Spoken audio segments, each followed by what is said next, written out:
amazing. All right, Ainsley. All right, thanks, Steve. Sportscaster Erin Andrews could take the stand today in that $75 million stalker lawsuit. Andrews is suing her stalker and the hotel that allowed him to book the room right next to hers and record those nude videos. They were viewed nearly 17 million times. So what can we expect from her testimony, and what is at stake now for the hotel chain Marriott? Let's ask our legal panel, attorneys Annie Uzaiduan and Yodit Tewolde. Thank you so much for being with us, ladies. Thank you.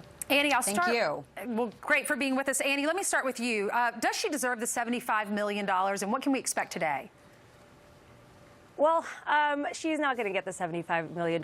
What we could expect here is lots of tears and emotions on the stand. She'll likely talk about the impact that this has had on her and her family. She'll start with the time that she discovered the incident, to the embarrassment that it's caused her and her family, to the psychological counseling and any medications she's taking, not to mention the 17 million people who have so far viewed this video. On the other hand, Marriott is going to argue that they're not liable here. This is some lunatic stalker who got this private information because he tricked the hotel employees. However, this is going to be a poor argument. They're going to be stuck with liability here because they had a duty not to disclose her information, let alone giving her the room number and placing him in the adjacent room. On the other hand, they are they're going to start to diminish the damages here. What's going to happen here is they're going to say, look, no publicity is bad publicity here. And it's going to be the classic argument that, you know, she got more famous, she had more opportunities, and guess what? She's added a new gig. Yeah, she's added a new gig to her resume, which is Dancing with the Stars. Well, Annie, you mentioned that. A lot of people are saying that she's gotten more famous because of this. But watch this. We're going to show you some emotional testimony of her dad in court. And Yodit, I want to bring you in and get your reaction to this. She's terrified, she's depressed, she cries, she's full of anxiety. She's a shell of the person she was before this happened. You know, Yodit, what's your reaction to that? You're seeing her blotting her eyes because she's crying. Her dad says that she is a shell of her former self.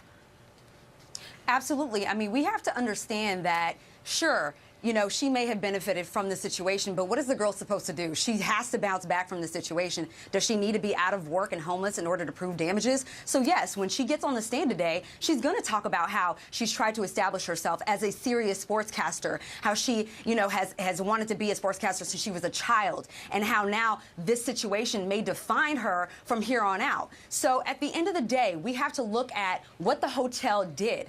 The hotel owes a legal duty to its guests for reasonable protection from any criminal acts of a third party, and that means to maintain the information, the confidentiality of its guest information, and they didn't do that. And for them to talk about how they're not liable and this is solely on Michael Barrett, well, that's not true, because the invasion of her privacy occurred within the hotel and was preventable by the hotel. Yeah, because the hotel somehow allowed him to get the room next to her. What happened? How did that happen? Do either one of you know? Yes, well, basically he went over there and tricked them. They say that he tricked them into giving the hotel information. But guess what? It was their duty. I agree that they shouldn't have given the information, let alone the fact that she's a public figure. They placed him in the adjacent room. Over here, it's going to come down to what the jury says. I think that she's going to win on liability. I agree she will. But it's going to come down to whether they think the $75 million is a reasonable number. Given the circumstances in this case, I find it very hard to believe that they'll give her anything in the ballpark of $75 million. They're going to be sympathetic to her cause. Right. But at the same time, she's breathing, she's walking, she's flying across the country, and she has two fabulous jobs. Yodit, how much do you think they're going to settle for?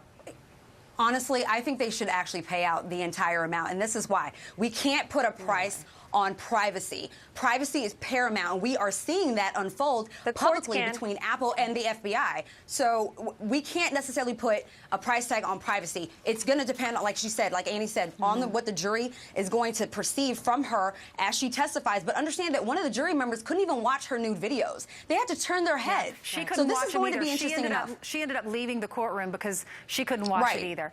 All right, thanks so much. Annie, Yodit, and it's great to you see you this morning. need a unanimous verdict over here, not to mention. Thank you. Thank you. All right, we did reach out to Marriott. We wanted to get a statement from them. They have not responded to us, and as soon as they do, we'll let you know. All right.